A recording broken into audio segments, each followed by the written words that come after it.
Hey, salut tout le monde, c'est Jérém Gamer et on se retrouve aujourd'hui pour une nouvelle vidéo. Une vidéo qui va parler des nouvelles informations en ce qui concerne le film 19 de Pokémon qui sortira en 2016 au Japon. À l'occasion de l'avant-première du film 18 intitulé Hoopa et le choc des légendes, un court teaser aurait été dévoilé au public à la fin du film et aurait montré Zygarde. Selon une personne qui était présente à cette avant-première, le teaser montrerait la tour d'un château et Zygarde de dos dans une grotte face à un mur où se reflèterait un œil.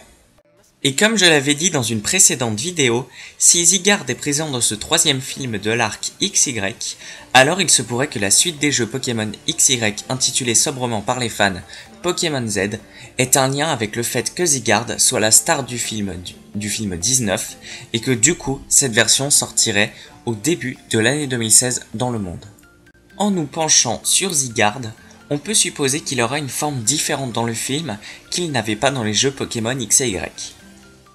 Alors pour expliquer ma théorie, je vais vous montrer plusieurs exemples. Pour commencer, dans Pokémon Diamant et Perle, Giratina n'avait que sa forme normale, et c'est plus tard dans la version platine qu'on découvrira sa seconde forme intitulée la forme originelle. Ensuite, dans Pokémon Noir et Blanc, Kyurem ne possédait qu'une seule forme, et ce sera dans les versions Noir et Blanche 2 que l'on découvrira sa seconde forme et sa capacité à pouvoir fusionner avec Reshiram et Zekrom. Donc si Zygarde respecte la théorie des maîtres des trios légendaires, alors quelle sera donc sa seconde forme et quel sera le moyen pour y accéder?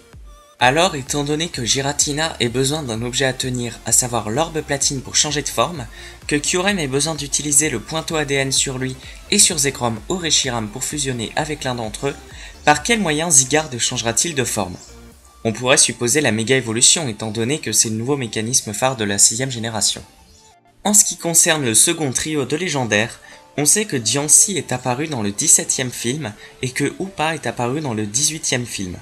Alors on peut donc supposer que Volcanion apparaîtra dans ce 19ème film aux côtés de Zygarde. Et si Volcanion pouvait changer de forme lui aussi? Car en effet dans le 17ème film, Diancie pouvait méga évoluer grâce à la Diancite, et dans le 18ème film, Hoopa a pu changer de forme en entrant en contact avec le vase scellé. Alors, Volcanion pourrait-il changer de forme en tenant ou en entrant en contact avec un objet? Affaire à suivre.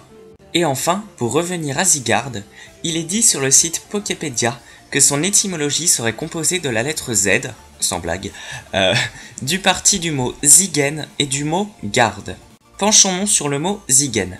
La Zygen est un papillon dont la larve est verte et noire, soit une grosse ressemblance avec Zygarde. Mais en se transformant, cette chenille devient un papillon de couleur rouge et noire.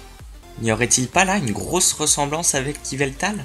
Et voilà, c'est tout pour cette vidéo, merci de l'avoir regardée, n'hésitez pas à mettre un pouce bleu, un commentaire et à vous abonner, et moi je vous dis à très bientôt pour de nouvelles vidéos, salut tout le monde!